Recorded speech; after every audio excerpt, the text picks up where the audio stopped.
Alright, it is time for the GP observations from the Spanish Grand Prix, the real GP observations. And yeah, what a weekend! What a weekend! I really don't know what else to say about it. It was quite a stacked weekend. A lot of things happened, and well, it's time to unpack it, I suppose. So I suppose it will be perhaps more efficient to run through this team by team. And we're going to start with Ferrari. I have to start with Ferrari because Sainz is in this Ferrari storyline. Now, we'll get to the retirement, I suppose. We'll get to that as we run through this. But Sainz, all weekend, he was not able to put in a faster lap time than Leclerc. All weekend that happened. And it was really damning.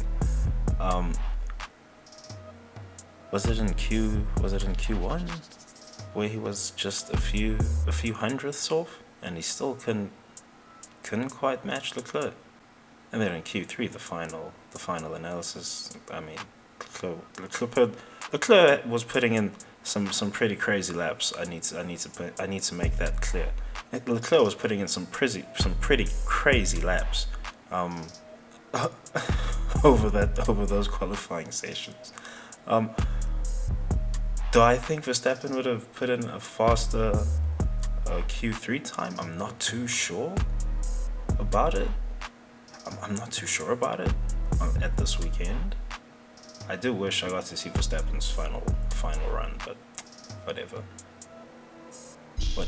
They were having their DRS issues in qualifying already, and those followed them to the Grand Prix. But yeah, I don't actually think Verstappen would have beaten that lap that Leclerc put out, that 18.7 in Q3. That was a pretty crazy lap. He didn't have to put in that lap, like that lap. That one wasn't necessary. I thought he was just going to get a banker and maybe qualify second or third, what have you. But no, that's not what happened at all. So, was it a champion's lap as described by Brundle? We'll have to see about that. We'll really have to see about that. Sainz couldn't touch Leclerc all weekend though. All weekend. I was really hoping he would show a different gear in the race. You know, show me something. I'm giving you the whole weekend, Sainz. You have to show me something. Show me that you are gonna be able to take it to this Leclerc guy, to this Monegasque guy. Show me. You gotta show me somehow. And he just couldn't do it. Not even once over the whole weekend. He got really close at some moments. I thought he would break through, and it just didn't happen. And then there was the spin in the actual Grand Prix. What do we even do with that? I mean, you're the Spaniard. You're supposed to have just the extra knowledge of the circuit that other people just can't have. You're supposed to have that. And he somehow spun in the Grand Prix on a crosswind. Okay, it also caught out the faux champion, I suppose. It also caught out the faux champion.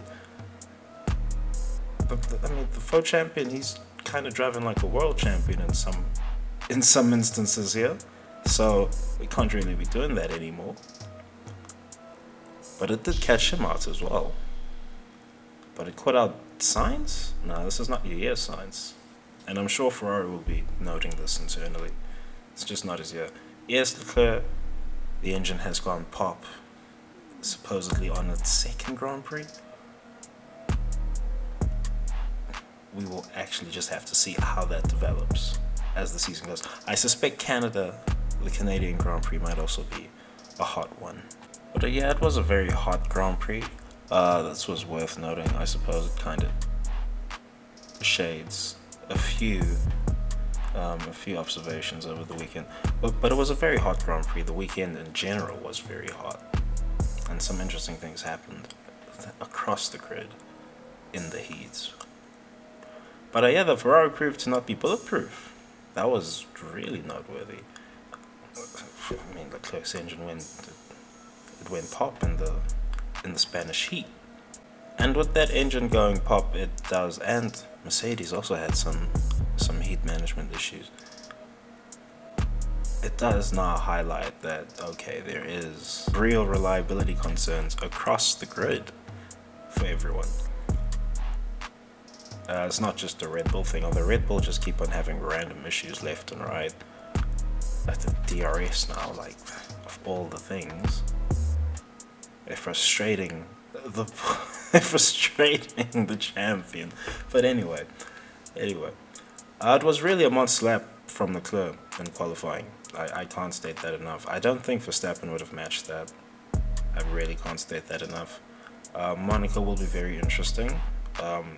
That's really Monaco is really the proving ground for Leclerc this season. He needs to win that race. Or, I mean, it needs to look like he was foregone winner, like it did today in Spain. One or the other needs to happen. Although, in all likelihood, Carlos Sainz could pop up with the win in Monaco after this challenging weekend for a lot of meta reasons for him. But he could just as well find a win in Monaco, and whatever happens then, it's highly unlikely that he finds a win in Monaco. Carlos Sainz, it's highly unlikely. I just have to say it the way it is. It's highly unlikely, but he could find a win in Monaco. But right now, Ferrari, they have undoubtedly made their internal decision in regards to who is their number one and number two for this season. And it's obviously Leclerc is the number one. If they didn't say that out loud, I've said it out loud for them. It wasn't a secret. I don't know if it was a secret. It wasn't meant to be a secret. But I say this won't be Sainz's year because, I mean, there's maybe he'll be on. Maybe he'll be on it next year. After watching a teammate compete for a championship, maybe he'll unlock another gear by seeing that. When he was coming through at Toro Rosso, I actually thought he was gonna be a David Coulthard level of driver, David Coulthard type of driver. He's your wingman. David Coulthard became legendary because he willingly accepted that he was the wingman, and he was never really gonna be the first shot in the chamber, as it were. Is Perez taking on that role? I don't know. We'll get to Red Bull. But that's kind of what I thought Sainz would be when he first joined F1. He's shown a little more potential than that since joining. So I was waiting on this analysis all weekend. I was really waiting for him to show me a different gear all weekend.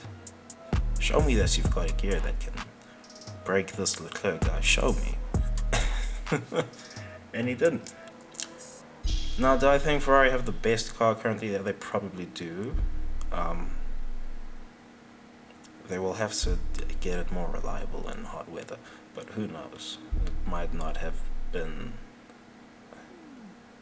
have just been a sensor getting a bit too hot and shutting off the engine, for all we know. But it has forced a retirement, so it is what it is. But yeah, ideally for Ferrari, if they do have the fastest car, you would like Sainz to be able to be there to pick up the pieces when the first chamber in the shot goes a bit awry. You'd really like that situation. And David Coulthard, he would do that. But anyway, perhaps Sainz is not even David Coulthard, but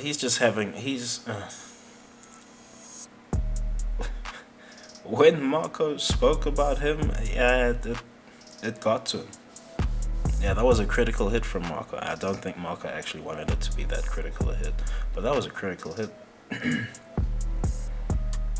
And Ferrari are having a bit of a mare recovering Sainz, yeah. By all accounts, he should be finishing ahead of George Russell, but George Russell has just driven a masterful race, quite frankly. And Sainz is just never going to match these type of guys. It's just not going to match them unless they just make the science rules or something. I don't even know what type of formula you would have to make for Sainz to be to be best driver on the grid. But anyway, there's some positives for Ferrari, really good positives. I think they have the fastest car. Well, they should have the fastest qualifying car, unless Verstappen was really going to go faster than Leclerc here in Spain, which I just can't see being possible. That was an 18.7. That was a ridiculous lap from Leclerc, ridiculous. But yeah, maybe it's unfortunate that we don't have a traditional circuit for a while now. It's unfortunate, but we'll get to see the cars tested in other ways, and there's some interesting scenarios that can be thrown up with the circuits that are coming up. But yeah, Sainz, he disappointed me this weekend.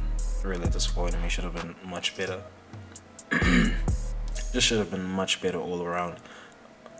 It should never have spun. That should never be happening to you as one of the Spaniards on the grid. That should just never be happening to you. That's an illegal move, Sainz. Oh, but it was a crosswind. No, that one is an illegal move. You can't be getting caught out by a crosswind at Barcelona as a Spaniard. No.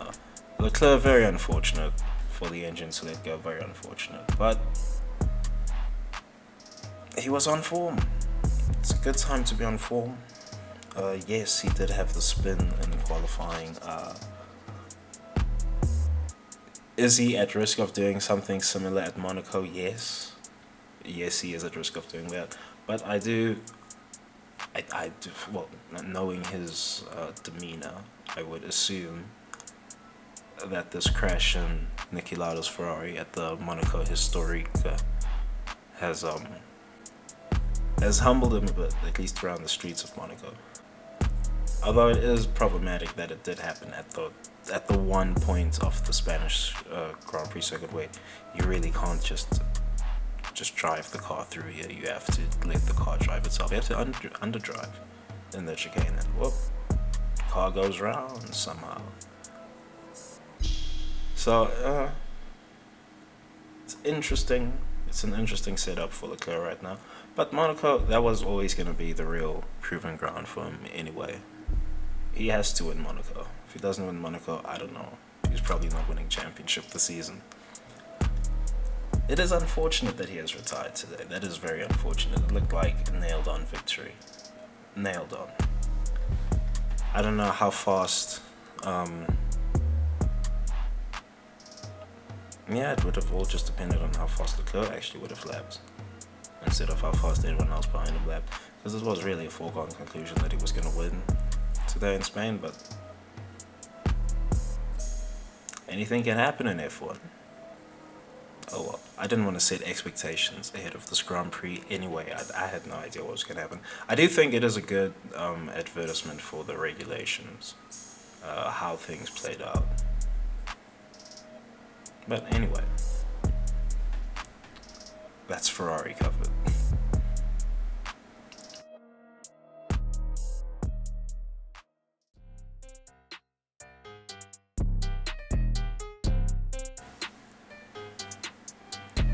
Alright, on to the winners, I suppose. Red Bull and Verstappen. Verstappen has secured a win here, despite technical issues. It is puzzling the type of technical issues that Red Bull are having, It's really... it's all type of random things.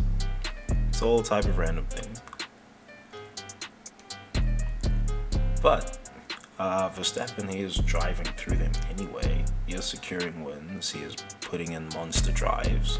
That was a monster drive against. There's a lot of good drives on today. A lot of good drives. I really wish we got to see a different version of that Grand Prix, but anyway. There were a lot of good drives on today, though. Despite one of the Spaniards underperforming grossly. But anyway. So yeah, it was quite an unassuming weekend for Red Bull. Or really quite an unassuming weekend. I mean, yeah, they looked strong in the timesheets, I suppose, in FP1 and FP3. They looked quote-unquote strong in the timesheets. Verstappen qualified second and all of that. But it was really an unassuming weekend. I wouldn't have had them on for the victory after the way qualifying shaped out. I wouldn't have had them on for the victory, but they've come away with the victory. And Verstappen, with the way things actually panned out in the Grand Prix, an unlikely victory. And Perez, by the way. Perez, yeah. Perez will probably be repaid for this in the future. I'm scheming a Mexican Grand Prix victory for Sergio Perez. I'm scheming that. I'm not sure if Red Bull will be able to pull that off for him. I mean, Red Bull are historically strong at Mexico, and I do actually expect their car, with its baseline characteristics, to be really strong at Mexico, despite whatever developments they put on by then. I do expect it to be strong. But it was a very unassuming weekend from Red Bull, all things considered. They were never really top of the timesheets at any time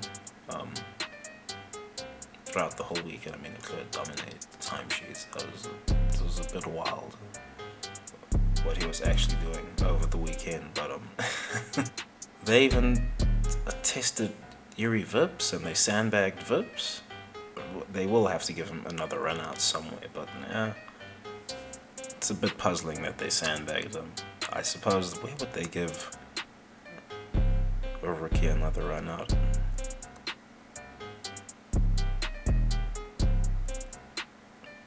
I mean, the Silverstone or Abu Dhabi, somewhere there. Anyway, Perez was probably on for a win. Verstappen was just driving better at the end of the day. Verstappen has been driving at a really high level all season. By all accounts, he should have been leading the championship sooner. And Verstappen, by the way, he has now entered the champion's path. He's now on the champion's path, right? He should be winning the championship from this point on towards the end of the season. Whatever issues the Red Bull might have with reliability here or there, even with weird technical issues like the DRS not opening, that's a very strange one. And that one actually did frustrate Verstappen. We'll see if he's gonna fall prey to loose lips again. We'll see if that happens. But yeah, he has rightfully been frustrated, but they've managed it well enough, I suppose. They have now got to right the scales later with this Perez situation. Although Verstappen did look like he was on for the win anyway, but will Perez feel that way? I don't know. Probably not. He will probably not feel that way. But Perez, like I said, well, after Imola at least, he is the number 2 driver. Now, whether he likes it or not, you're not the main shot in the chamber. You're the backup shot. And the main shot, he had a spin and he put on a recovery drive. That was it. I wish Sainz put on the same drive, but anyway. Quite an unassuming weekend from Verstappen, and I think he's very lucky that not only are Mercedes just playing catch up all the time this season, because upgrades have to be relative to whatever other teams bring in. But anyway, we'll discuss that when we get to Mercedes. But not only are they lucky that Mercedes are playing catch up, but they're also lucky that Sainz is not actually going to threaten taking points away from Verstappen. They're quite lucky in that regard. I mean, you could put George Russell in the same car as Sainz, and would he have been the second shot in the chamber? Probably not. Probably not, to be real about it, just to be realistic about it. He probably would not have been the second shot in the chamber. Leclerc would have been the second shot in the chamber. But if you put George Russell in that car, and he's supposed to be the quote-unquote second shot in the chamber, yeah, he would be right behind Leclerc, and when his engine goes pop, he was right there to take the victory. That would be ideal, but that would probably cause too much controversy in places. Like with Perez today. Could Perez have won that Grand Prix? No. If Verstappen had major DRS issues, like the DRS just didn't open again when he got behind Perez, and they were actually quote-unquote racing, then yeah, maybe he could have won the Grand Prix. He would have taken some notes from George Russell's defending, I suppose. Maybe he could have won the Grand Prix doing that. But otherwise, it's just not realistic to consider Perez for a win. At least not until Mexico. Definitely not until Mexico. I mean, you can't be getting out-qualified. Even Sainz hasn't been out-qualified by a quote-unquote resurgent Mercedes. He hasn't been out-qualified. But Perez was out-qualified. And so Mercedes split the Red Bulls functionally. They split them. And Perez somehow found himself battling for a win. So it's just an unassuming weekend all around from Red Bull. But it's netted them a win, so very interesting superpower for Red Bull to reveal at this point in time. Oh man, I'm joking with y'all on that one. But this is a very strong weekend from Red Bull. Specifically on the fact that it's been such an unassuming weekend.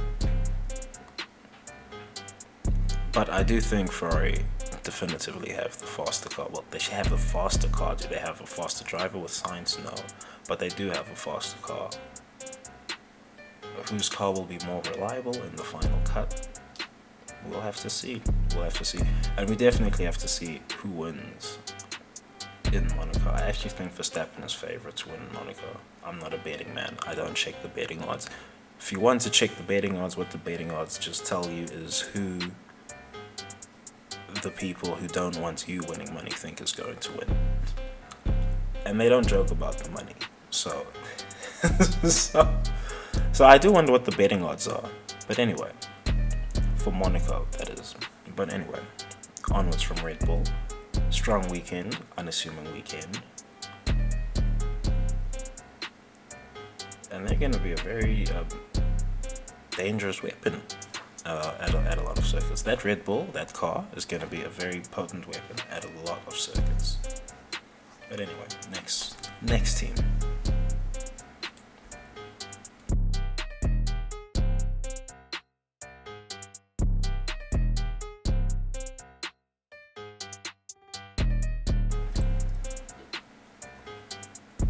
Alright, so it's Mercedes time.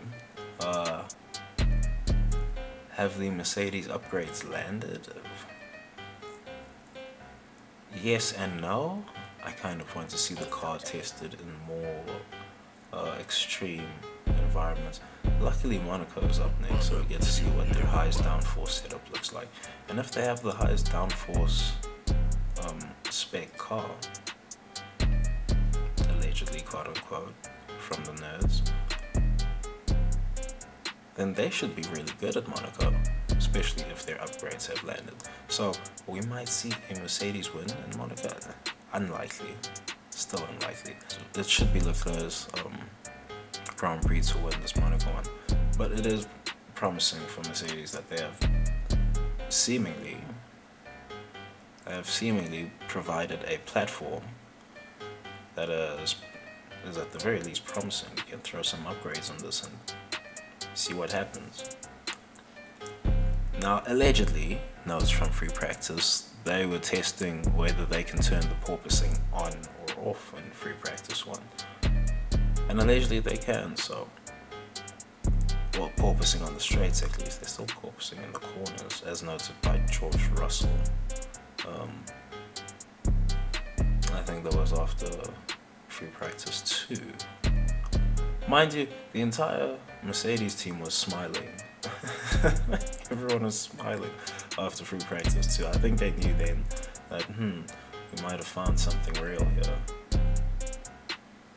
At least from Mercedes' perspective. Now, the thing to note about upgrades is they have to improve the car relative to how much other teams are improving their cars. The thing about when a team brings quote-unquote upgrades is that they have to if they are to leapfrog a different car, right? You can leapfrog drivers because drivers can under-deliver on a car's maximum performance delta, right? This is why you can leapfrog drivers. This is why the Mercedes have split the Red Bulls. They split the Red Bulls in qualifying. It looked like they were going to split the Ferraris at some point as well. And Sainz was also going to qualify behind them, but that was after free practice 3, I believe, or 2, one of those.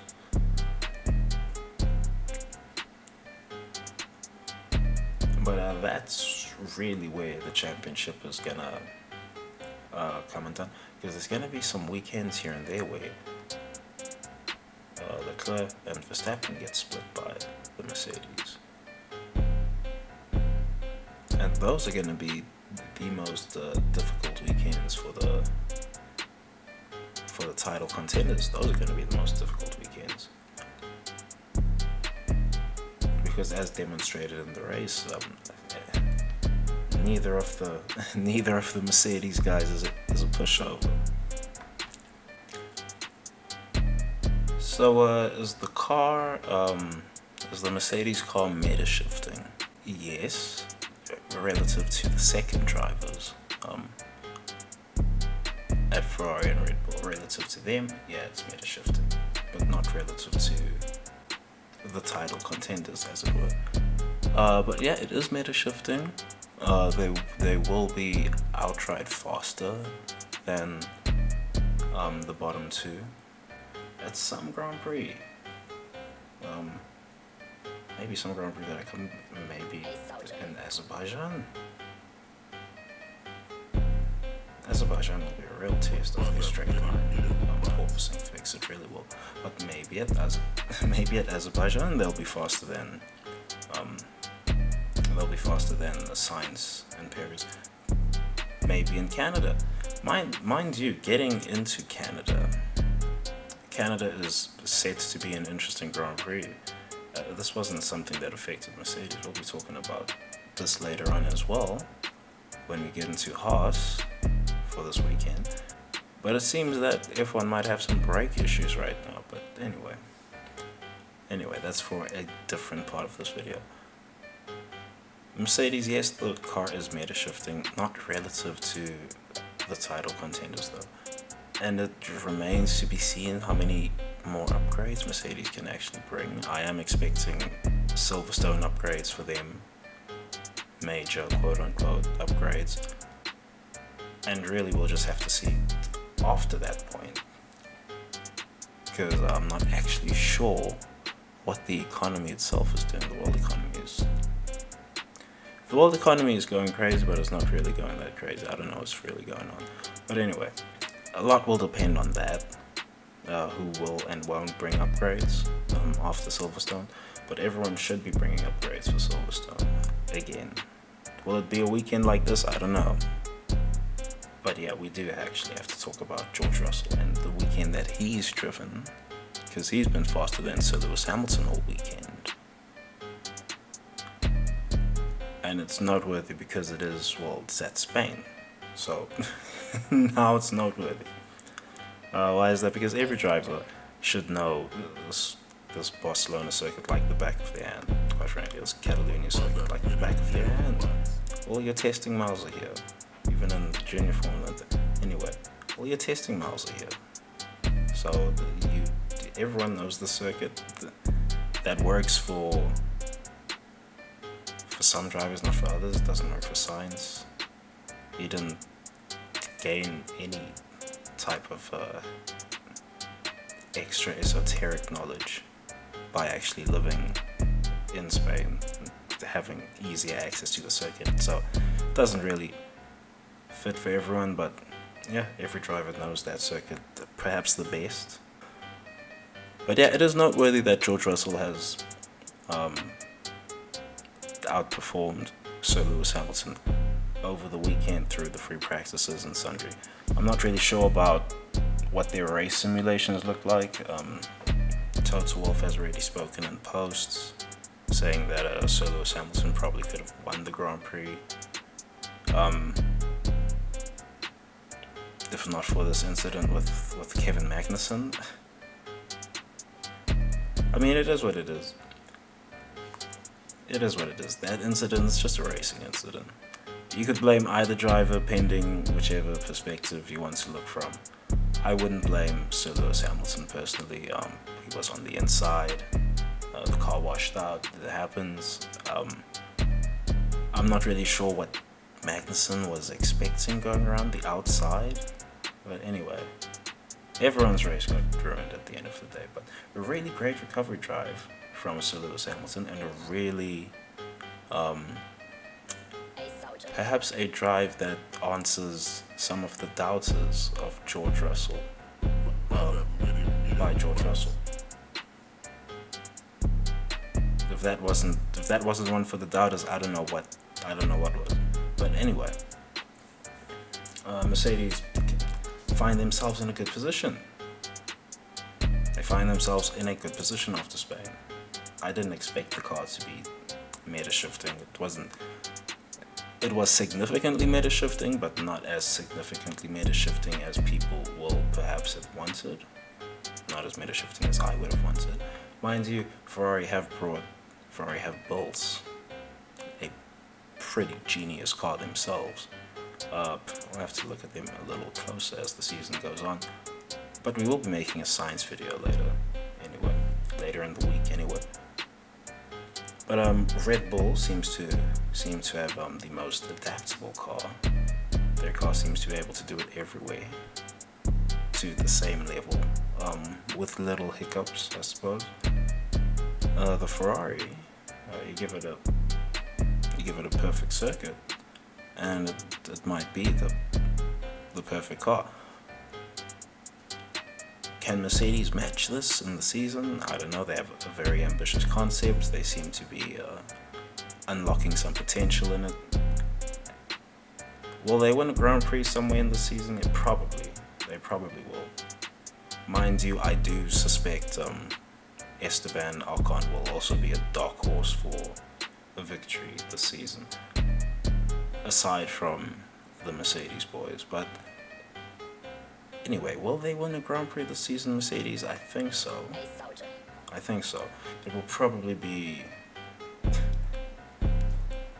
But I mean, mind you, they might win in Monaco if their car works as I think it works.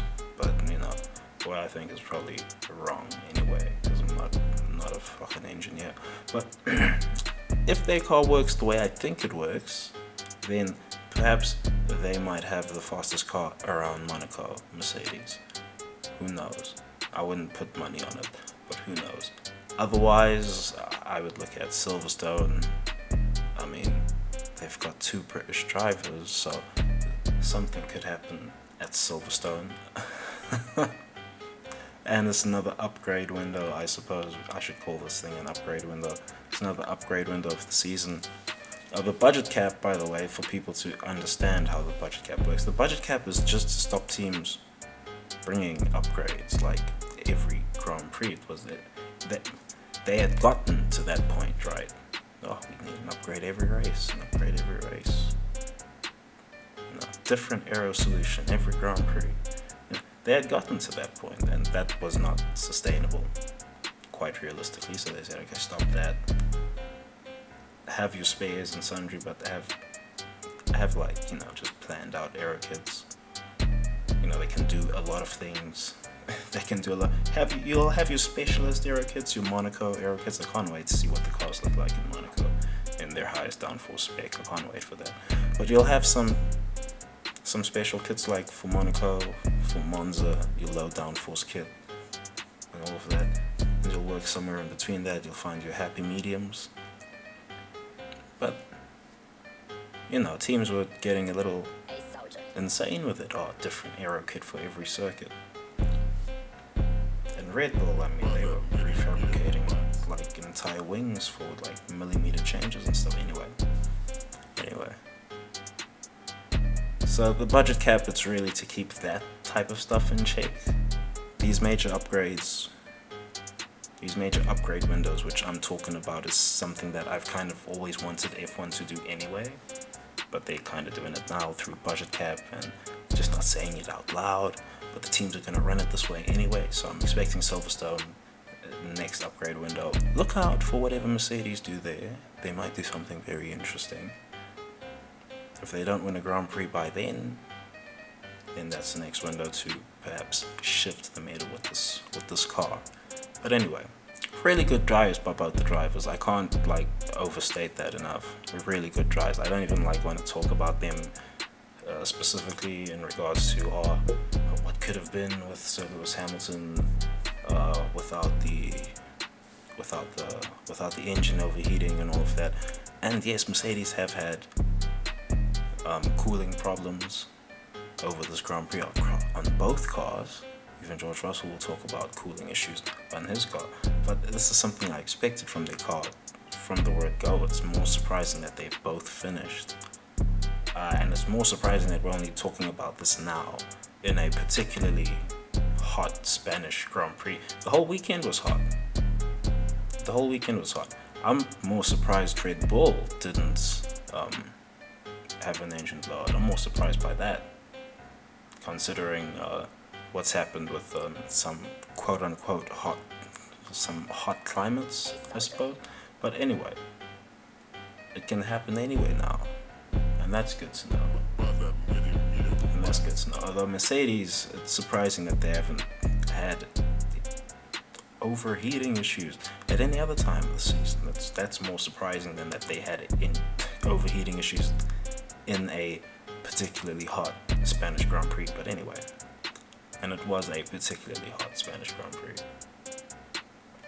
I do wonder what the lap times would have been had the track been cooler, but anyway, we will be monitoring this Mercedes car going forward. Well, we have to monitor a few cars going forward.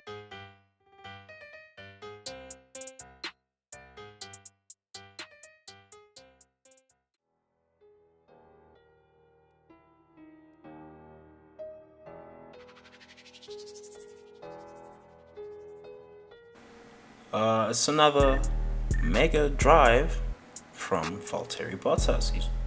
He's just going to do this all season. This is his thing. Now, it remains to be seen if Mercedes have actually separated themselves from Valtteri Bottas. That remains to be seen.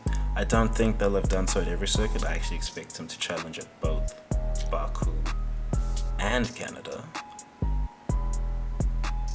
How do I expect that Alfa Romeo to go at Monaco? I'm not expecting Alfa Romeo to be good in Monaco, but anyway. Monaco is for different storylines to play out, particularly in regards to Leclerc. But anyway, Bottas in this Alfa Romeo, he's revived himself. Full revive. Bottas, he cast a full revive on himself, and boom, here he is.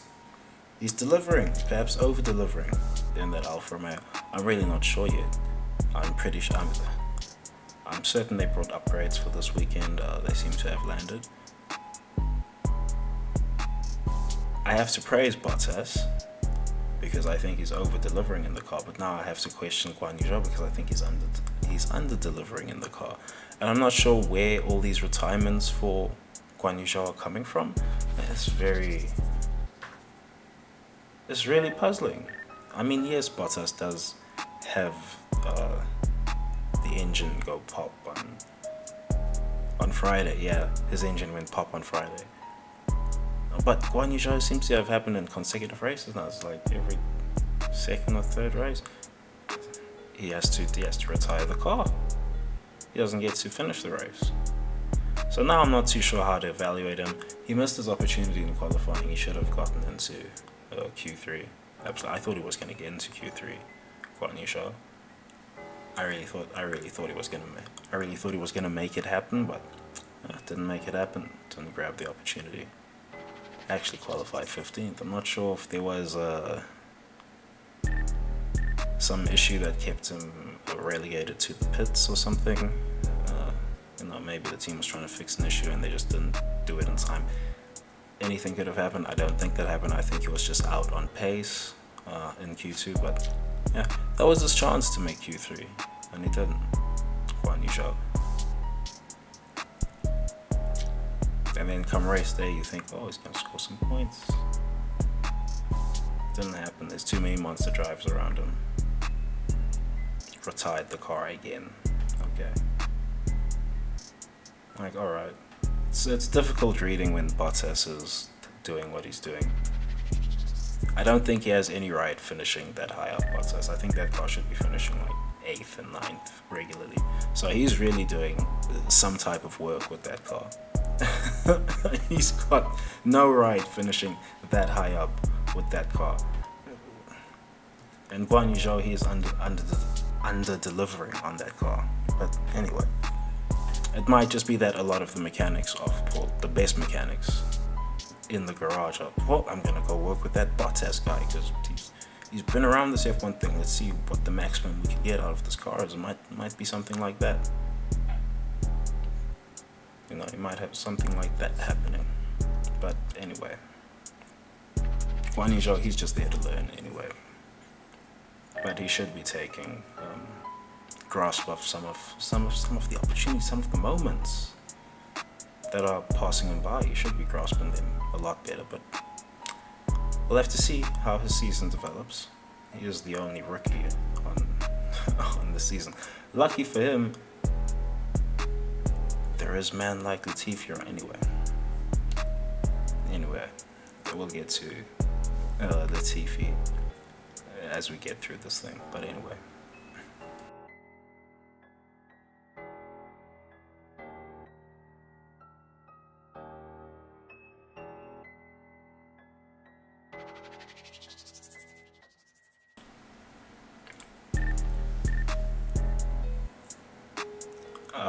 Yes, we must address Haas. And I want to make a solo video on Haas. They need to get their own video. Or perhaps Mick Schumacher needs to get his own video. Anyway. But Haas, okay, Haas had an issue in free practice where their brakes were on fire. Well, Mick Schumacher's brakes were on fire. Baby Schumacher's brakes were on fire. I don't think he got to run in FP3. He did make qualifying, did qualify well. I'm not sure if he answered any of his doubters by qualifying well, but we are still waiting for him to score his first points, which is an interesting stat. It's an unfortunate stat to have around him until he scores his first point. But the brakes were on fire at Haas in free practice 3, and I think this brakes on fire thing is going to come to a head in the Canadian Grand Prix. I really do, because Red Bull have had their rear brakes on fire, McLaren, Williams. We'll see who else has. Alphatauri had their rear brakes on fire. Yeah, a lot of people have had their rear brakes on fire. Why is that? Well, the cars are overweight currently. Well, a lot of the grid is overweight. What is the minimum weight that the cars are supposed to weigh? 987 kilograms, I believe. I might be wrong on that. Don't quote me on that, but I think it's 987 kilograms. And a lot of the teams are struggling to actually reach that minimum weight. Forget about, getting under the minimum weight and you fill the car up with ballast. Forget about that. They're not even reaching the minimum weight. Red Bull, I think, are the only ones who have. But anyway, Haas had an issue with their brakes, and the brakes on fire is noteworthy because it's happened a lot this season to a lot of different teams, and Canada is coming up when brake technology on these cars is already kind of stressed to the maximum with how much they weigh, and we've seen a whole lot of brakes just be on fire. Haas were trying some mad things to actually cool down those brakes. They had them wrapped in towels. They were cooling down these on fire brakes for like 30 minutes or something before they actually got to making repairs. That's why Mick Schumacher didn't see any of the session. They were using these the COVID masks for just for ventilation, just to not breathe in the fumes of the brake discs on fire. But anyway, it'll be interesting to see what solutions teams come up with for the Canadian Grand Prix in terms of keeping their brakes cool, because Canada is always, this is always the circuit where you're bound to see a brake failure if you're ever going to see one in the season. Or most likely. Brake failure can happen at other circuits, I suppose, but Canada, that's really where these cars' brakes will be tested to the limit. And with all these brakes just catching light, I don't know if it's the brakes specifically or just the rims or what have you, but they're catching light. Haas have had a crop with this. All these teams that are listed have been unlucky with this. Red Bull, top running team. Verstappen's right suspension or brake or what have you was on fire. Miami free practice 1. No, not free practice 1, free practice 2, when they sent the car out again, it was on fire. But anyway, that's something someone might want to look at. But yeah, Baby Schumacher has yet to score his first points, and that's going to become difficult reading for the longer Magnussen stays here. Now, I think you see, it's even irresponsible to try to assume what Mick Schumacher is good at as a driver, even with Magnussen around now. It's even irresponsible to do that because I don't actually know what he's good at. I don't actually know. I'm thinking to myself that he's kind of in the mold of Nico Rosberg, who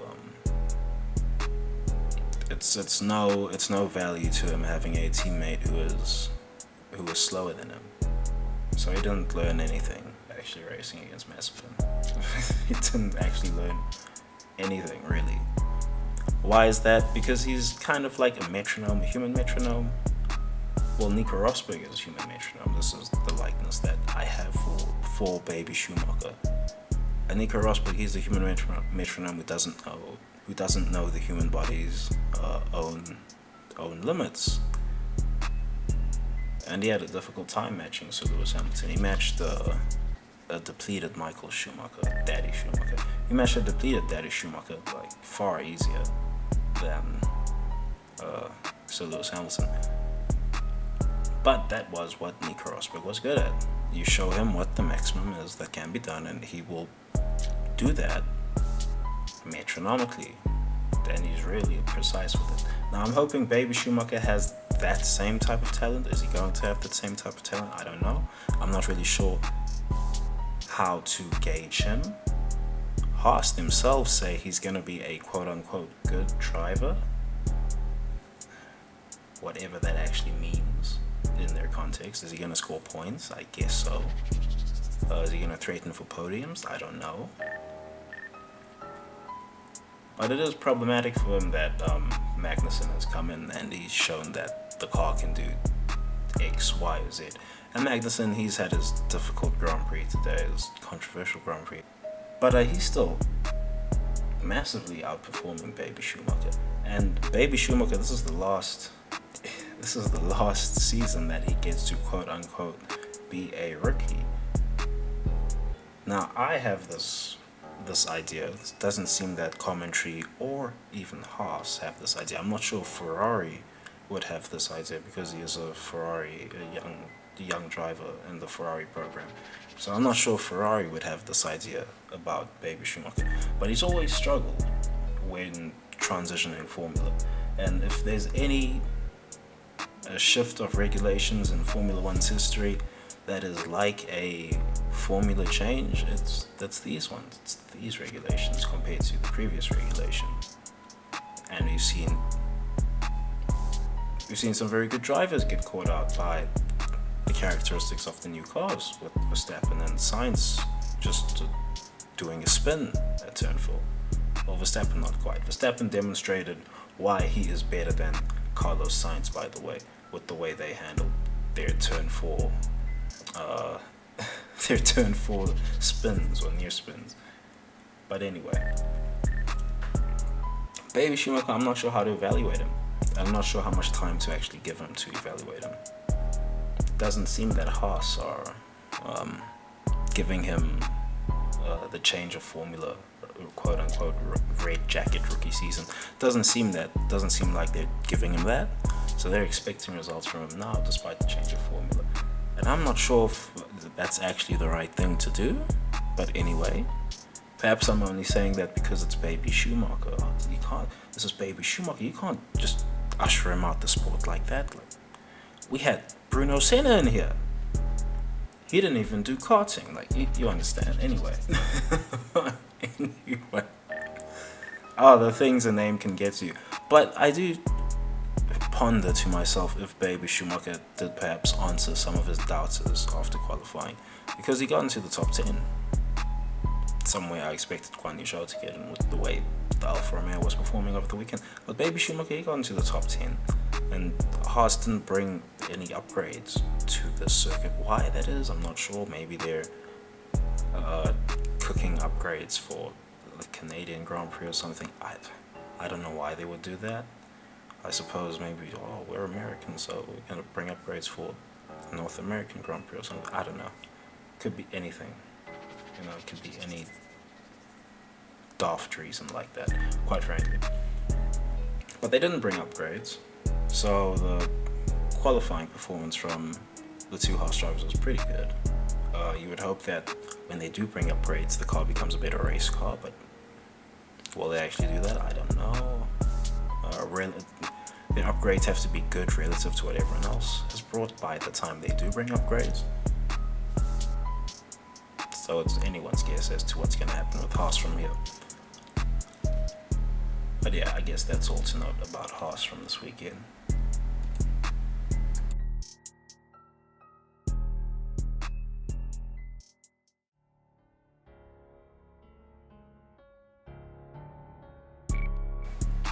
Alpine. Now, I described Alonso as the unluckiest man in Formula One. And perhaps he is, or perhaps he is not. Depends. Perspective can change all these things. But I described him as the unluckiest man in Formula One after his Q1 elimination. That was pretty unlucky. Regardless of whatever might have happened with the car, that was pretty unlucky. But they did take, Alpine and Alonso, they took good advantage of it, getting new engine parts in, taking the penalty, starting plumb last. He's just a few positions away from the starting plumb last, and then he fights his way back to a point scoring position on race day, and that's Alonso showing his homegrown pedigree right there. That's something I wish Carlos Sainz. That's a gear that I wish Carlos Sainz had. He's really come from the back of the grid. Yeah, there's been incidents in front of him. Yeah, Leclerc and Guan Yu Zhou have, retired. It's free overtakes. Yes, but this is what happens. This is what happens. And I do wonder what Alonso would be doing in that Ferrari in Carlos Sainz's place. I mean, surely he'd be going for a win here. You wouldn't be able to talk him out of it. He wouldn't be talking, even from the back of the grid, he would be going for a win. But Alonso, I've said passingly in some places that he's been in really good form this season. At 42 years old, he's been in really good form, and he has just been unlucky now. He's fished out a really good result from the Spanish Grand Prix, despite perhaps a challenging weekend.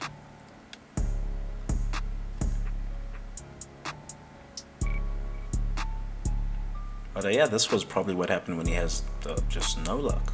Some other people had bad luck. I wouldn't say Alonso had good luck. But if Alonso had... if Alonso didn't have any bad luck, well, he wouldn't have any luck at all. But this has been a really good race from him. A really good recovery drive. Really good. He can, I don't know if he gets a medal or something for this points finish, but he can, he can frame a photo of this one. That was a good drive from Alonso. And now Ocon, well, Ocon, he's just on a soldier's drive. Ocon perhaps might be a dark horse of the next generation. Do I think he can win a championship? No, I don't think he can win a championship. But he might be a dark horse one. Maybe become popular for for having a Robert Kubica type of energy about him. And maybe he can be very proud of his result too. And what do I mean by the Robert Kubica type of energy? Well, Robert, I've slated Alfa Romeo for giving him minutes in FP1 ahead of Guan Yu Zhou. I slated them for that, but Robert Kubica, before his rally injury, he probably could have won a championship. Yeah, by all accounts, he probably could have won a championship. He probably should have challenged for a championship, but yeah, Dr. Mario Tyson, he had other ideas. He said, no, that's not how our schematic works. These German schematics, it is what it is. But Ocon, he might be something in the same mold as Robert Kubica, perhaps not as complete a driver as prime Robert Kubica. Robert Kubica was a ridiculous driver, by the way. He was a ridiculous driver. Perhaps not as complete. Perhaps it's more correct to put him in the Jenson Button type of mold. But Jenson Button actually won a championship at the end of the day, so I can't really put him in that, guys. But he's got some qualities about his driving that hints to, maybe you could do this thing at a very high level. He would probably be doing a better job than Sainz at Ferrari, I have to say. I don't want it to feel like I'm taking shots at Sainz, but I do have to point out he would be doing a better job than Sainz is at Ferrari. A lot of drivers on the grid would be doing a better job than Sainz at Ferrari as this season, especially with the Spanish Grand Prix. But anyway, so Ocon is a bit of a dark horse of this next gen. I'm not too sure where to place him on the depth chart just yet. I'm not too sure. He's well ahead of the likes of Baby Schumacher, right? But do I put him ahead of Norris? I'm not sure. I don't think I do. He doesn't touch Russell, Leclerc, and Verstappen. He just doesn't touch them. But anyway, he's a bit of a dark horse. His real potential is yet to be sussed out. It is interesting that he did that madness that he did in Brazil with taking out Verstappen when he was leading that Grand Prix. It is interesting that he had that moment of madness, because he was actually supposed to be in this Mercedes seat now, I would assume, instead of George Russell. Without him doing that, probably wouldn't be. George Russell's probably not in that Mercedes seat right now. It's probably not. I don't know if someone, I won't give names. I don't know if someone put in a call, to Ocon and said a key word to him, take out Verstappen over there. And his brain just switched and he took him out and he suffered for it though. He got a year out of the sport for that. But anyway, he's a bit of a dark horse. Interesting way his career has panned out. He does give me MK Ultra vibes after that Brazil incident, but anyway, he's driven a very good race here. So has Alonso. Alpine can be quite satisfied with the results and their weekend, despite not qualifying all that well. No, they can be satisfied with what's happened here. And yeah, at least they are not At least they're perhaps not the green Red Bull or something else on the grid. But anyway.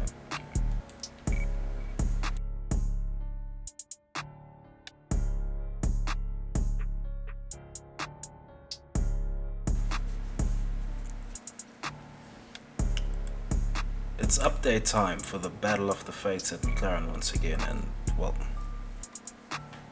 Norris, he's done it again. He's beaten Daniel Ricciardo again.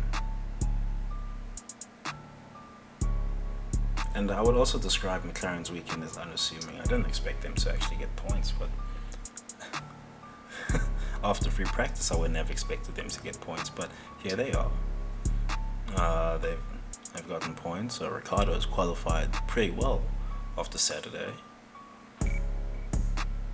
And you would think the driver's starting positions were reversed considering the results, but like they say, it's only live once, so you gotta watch it. You gotta watch it to see what happened. But yeah, this one to me, I think it stings for Ricciardo. I think this result stings for him, and I think it's probably becoming alarming to him that this Norris guy, he's really good. He is really good. I jumped out of Red Bull. Okay, he won't say this out loud. He has not said it out loud. He said he wasn't convinced by the engine project. Then, Renault were having issues with the engine, and then it's and now we want to jump to Honda. But look at what Alonso's saying about that Honda engine. He said it's a GP2 engine. Well, these comments, they don't age well, especially in a fast-moving thing like Formula One. They just do not age well. But whatever reason Ricciardo has given himself for jumping out of Red Bull, found the same thing at McLaren. Now I understand Lando Norris still has doubters, right? I understand that. But this is why I'm still calling it a battle of the fates. For me, I would say it's foregone Norris is much better than Ricciardo, in my eye. But, I mean, in my eye, Pastor Maldonado should never have ever won a Grand Prix, but he did, right? So, the eye only matters so far. The track has to talk at the end of the day. However it is, people might influence the track to talk. The track does have to talk at the end of the day. And Ricciardo, he's just he's jumped out of the frying pan and into the fry. He just can't escape these young hotshots. And one does wonder, what would Ricciardo be doing in the second Red Bull like Perez? What would he be doing? I think it would be challenging for the win, but if buts maybes, we identify Ricciardo, me and some other people, I suppose, me and some other thinkers on the platform within F1, we all identify Ricciardo as someone who needs the spotlight on him to really find that race-winning gear, and that maybe champions gear.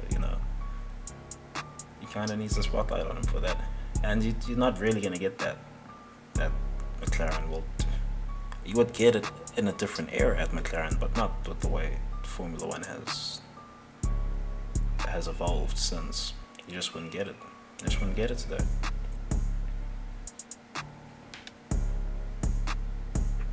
But here is Ricciardo, and he is, constantly being outdone by Lando Norris. And when he does perform better than Lando Norris, like Miami,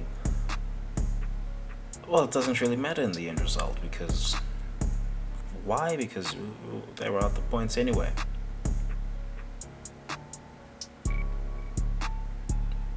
Now, why is Ricciardo so unlucky? I honestly couldn't tell you. Seems like a nice lad. He seems like a nice lad. So I honestly couldn't tell you. It's an excuse, right? Saying that he needs the spotlight or something. If he had the spotlight of Red Bull, the whole Red Bull organization on him. Like, you're making these well, not even YouTube videos, just videos in general.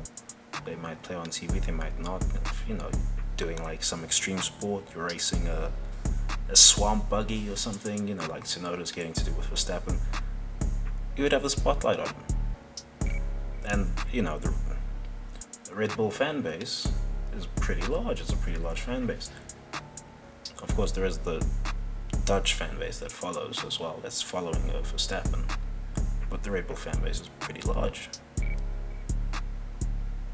And there's good reason to be a Red Bull fan, I suppose. But otherwise, Ricciardo, he would be thriving in that environment if he so needs the spotlight. He would be thriving. But he's stuck at McLaren. You have to wrestle for the spotlight from a young hotshot in Lando Norris, and this Norris kid, he's taking results that you might not think are important, but they're going to be pretty important in the final cut.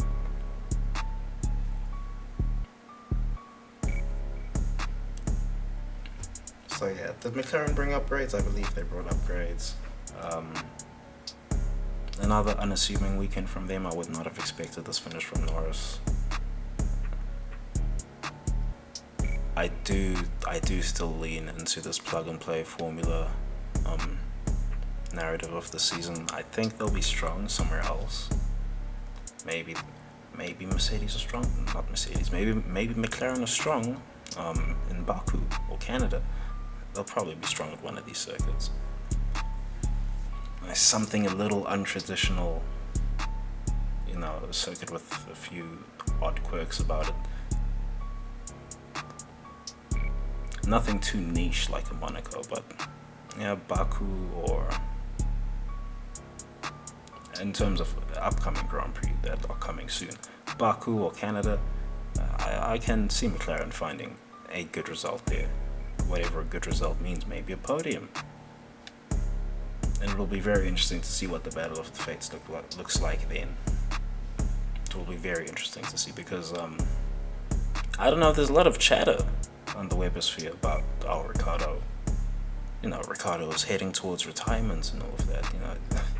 The internet's asking, is Daniel Ricciardo going to retire and all of that. I don't think he's going to retire. I think he might be forced out. I'm not sure what exactly McLaren have in the pipeline. But it's always scary to consider whatever young talent they've got coming through, so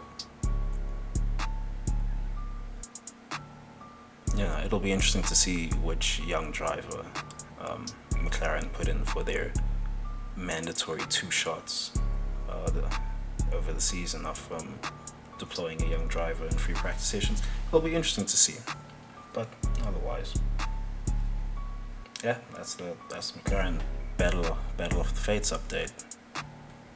Norris has struck again. It looks like a runaway victory to me, but we got to see the whole season play out, of course.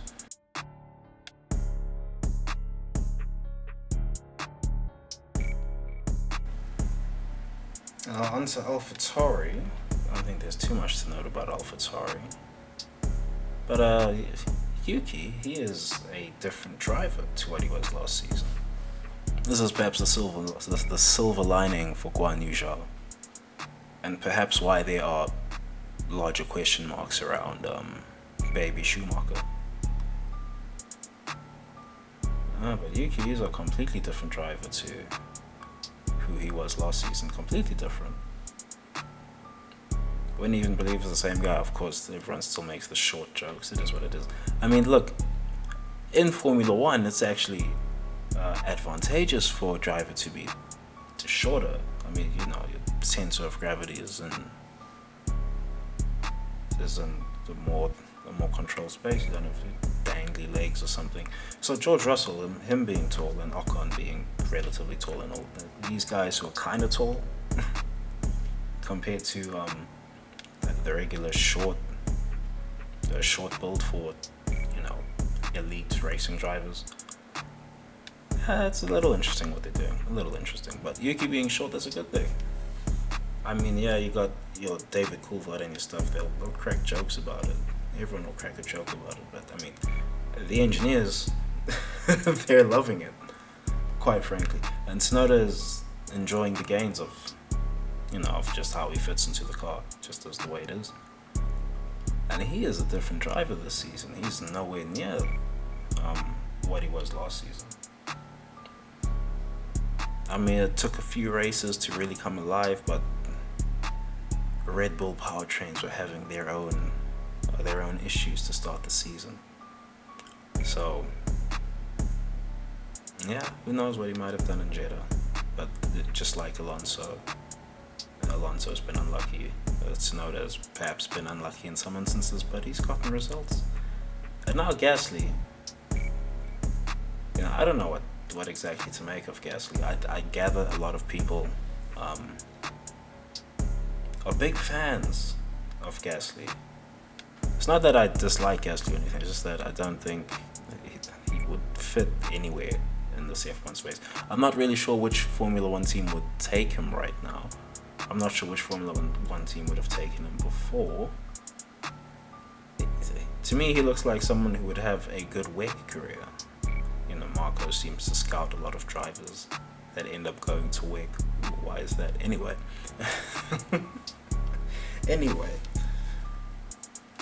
He does look like someone who would have a good WEC career. I don't think he's really... Yes, he's gotten some victories in Formula 1, but... Yeah, there's some young hotshot now outdoing him. Does Gasly still have a role to play in F1? Yeah, definitely. But as things develop, as your Yuri Vips becomes ready for a seat, and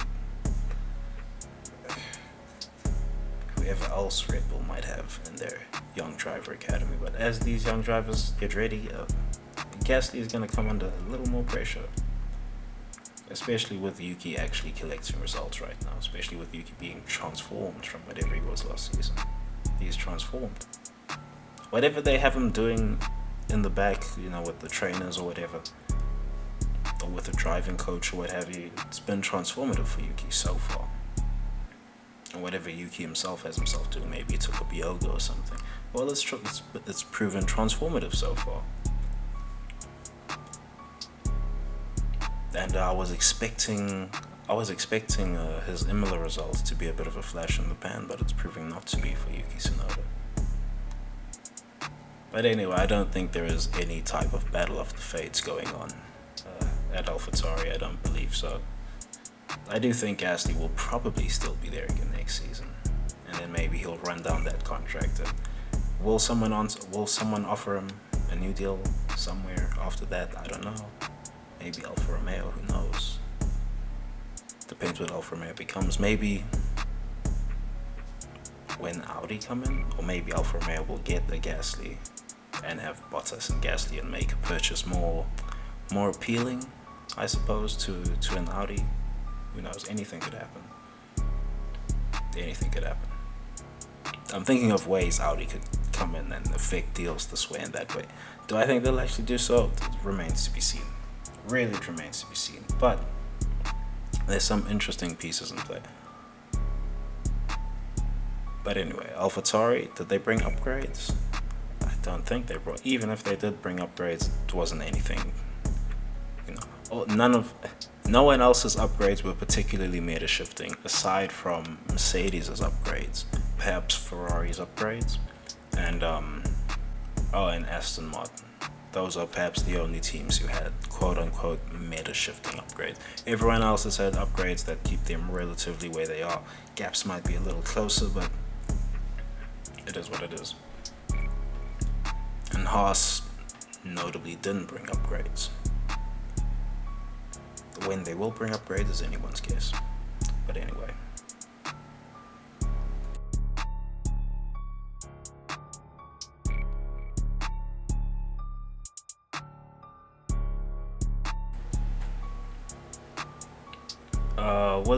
Williams have had a pretty uneventful Grand Prix.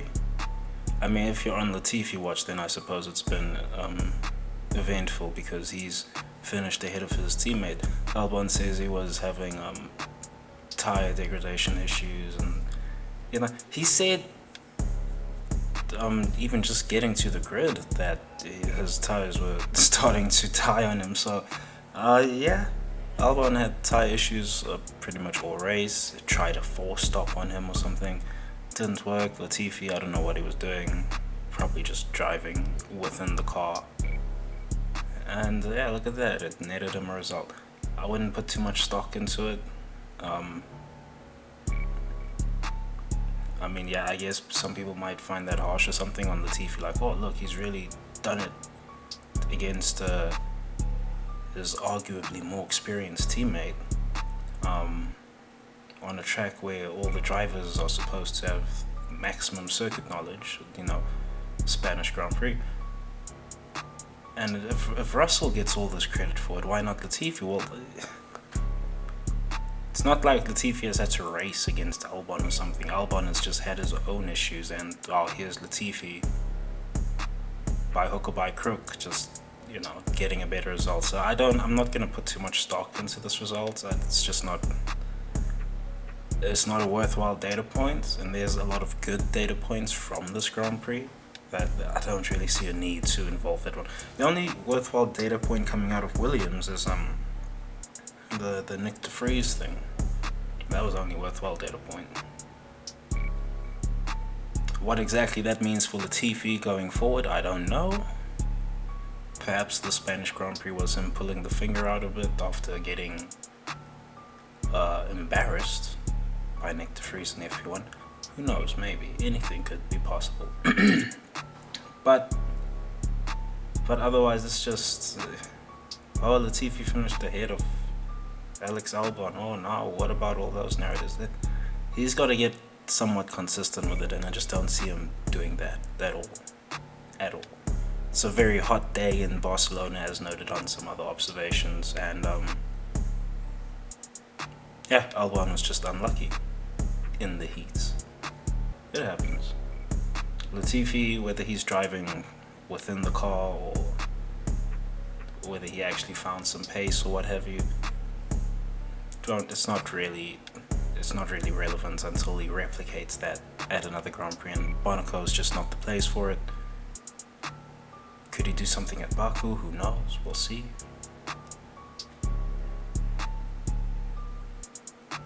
But yeah, that's all for Williams, really. It's just there was the Nick de Vries show. That was the weekend for Williams.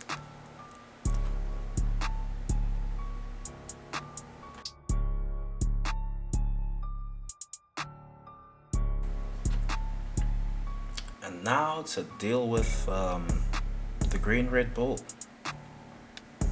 And I haven't talked about finishing positions in the Grand Prix. It hasn't really been important in the observations from this Grand Prix. It hasn't really been important, and it's also been done everywhere else anyway. So, but the Tracing Martin, they did not make the points at all. Now, why is that noteworthy? Well, I believe they're sandbagging, but if they aren't sandbagging, and neither a Sebastian Vettel or Lance Stroll could make points in their traced out car, that's a bit worrying for them. That's really a bit worrying for Tracing Martin. Now I'm being very kind to them. I'm being very generous by forwarding this sandbagging narrative. I'm being very, very generous with that. Could they sandbag? Yes. They could just throw some extra ballast in the cars, what have you. They could definitely sandbag in a myriad of ways. Is it worthwhile to them to sandbag? Probably. If their free practice 2 times can be taken seriously, yeah, it's probably worthwhile to sandbag. And they'll probably reap some dividends at Baku, at Canada, and maybe even Paul Ricard if they are indeed sandbagging here in Barcelona. But otherwise, Tracing Martin, they've got a lot of problems to deal with, and this is why I'm not convinced by this Aston Martin project. I've never been convinced by it, because I mean, Do they say that? Does Daddy Stroll say that he wants to be challenging for championships and stuff? Because if he wants to be challenging for championships, then I mean, you can't really be doing tracing jobs like that. You gotta have some very fast ideas of your own. Especially if you're gonna be coming out in that Aston Martin green and all of that. You gotta have some really good ideas of your own. That British racing green, yeah, if you're coming out in that, you gotta have some really good ideas of your own on how to make a car go fast. You should never have to be copying someone else. But they've copied the Red Bull thing using their technology, their techniques, their knowledge. And we'll see if it plays out for them. We'll see. We'll have to see about that. I've been very generous with them by saying they might be sandbagging here at Barcelona. I've been very generous to say that it could just as likely be that you shouldn't have copied because, well, most of the knowledge is under the cars and you never know how that's changed over time.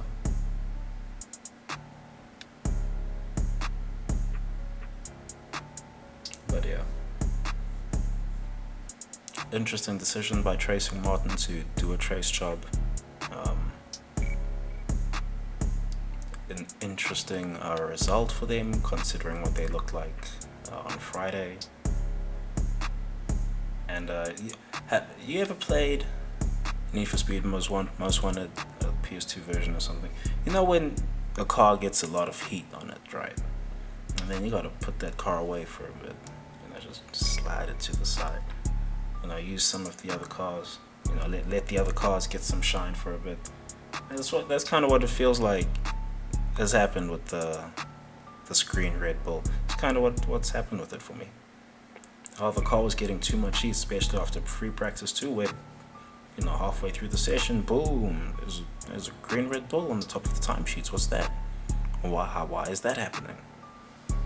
And then by the end of that session, they were P8 or something, P9 and 6, somewhere around there. Anyway, they were in the top 10. So if getting my tinfoil hat on and all of that, if they've sandbagged and they've got their data from FP2 and they know that they've got a real winner, and they didn't want too much heat on the car right away, so they sandbagged Barcelona. They might find some interesting results through the season. They might find an interesting result in Baku. Monaco, I don't know. Monaco, I'm really only focused on, does Leclerc win or does he not win? A lot of other things will be happening in Monaco. Mercedes might in theory have a very good car there. In theory, perhaps Verstappen is supposed to dominate the Monaco weekend. In theory, Leclerc could crash at Monaco. So in Monaco, there's a few other storylines that are pretty pivotal to the season to be paying attention to. So I'm not even sure if this green Red Bull gets a good result in Monaco, do we really give it that much attention? I'm not sure. Monaco is a pretty unique circuit. You can find advantages. Well, first we have to see how much overtaking is actually gonna happen this season in Monaco. I'm hoping not too much. I want them to be quite rare. But anyway, first we'll have to see what racing at Monaco actually looks like with these cars. And after that, we have to see where Aston Martin actually finish. Now, even if they finish high up in Monaco, and let's say, Monaco becomes an overtake fest, there's overtakes everywhere, I'm still not sure how much stock to put into that being the performance level of the car, because it's Monaco, very unique circuit. So Baku, Canada, thankfully it's Silverstone thereafter. And we'll really know by then how good that green Red Bull is. But anyway, I believe that should be the GP observations. It is very interesting. I did find it very interesting that they did not alter the DRS zone. I did find it very interesting. Crosswinds are an interesting scenario for drivers to have to play around on race day. Very interesting. It played out in various ways. Some people won, some people lost. The Ferrari is not bulletproof. Among various other things, Mercedes have provided a promising platform. And some other stories that rumble on. Next major stop for upgrades. Well, the next major stop for upgrades that I'm expecting is Silverstone. Round 10. 1st of July. That's the next major weekend I'm expecting upgrades. Could teams add upgrades before that? Perhaps, perhaps not. But I am expecting major upgrades there. Will teams maybe try upgrades in France, or Spa, or Monza after that? Who knows? We'll have to wait and see. But for now, the next big stop that we are perhaps waiting for this calendar year will be Great Britain. And it's got quite a run up to it. We've got Monaco, Azerbaijan, and Canada to go. So let's see what happens.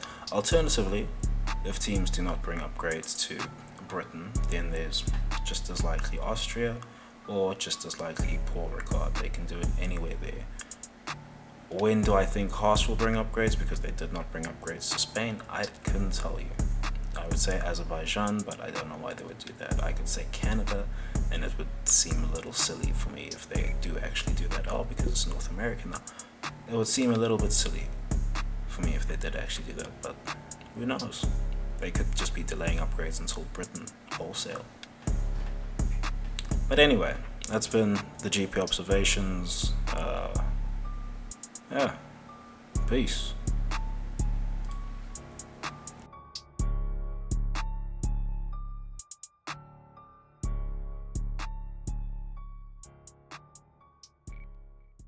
Hell breezy. Let me show you how to keep the dice rolling when you're doing that thing over there. Hey. Let's go! Cause I'm feeling like I'm running and I'm feeling like I gotta get away.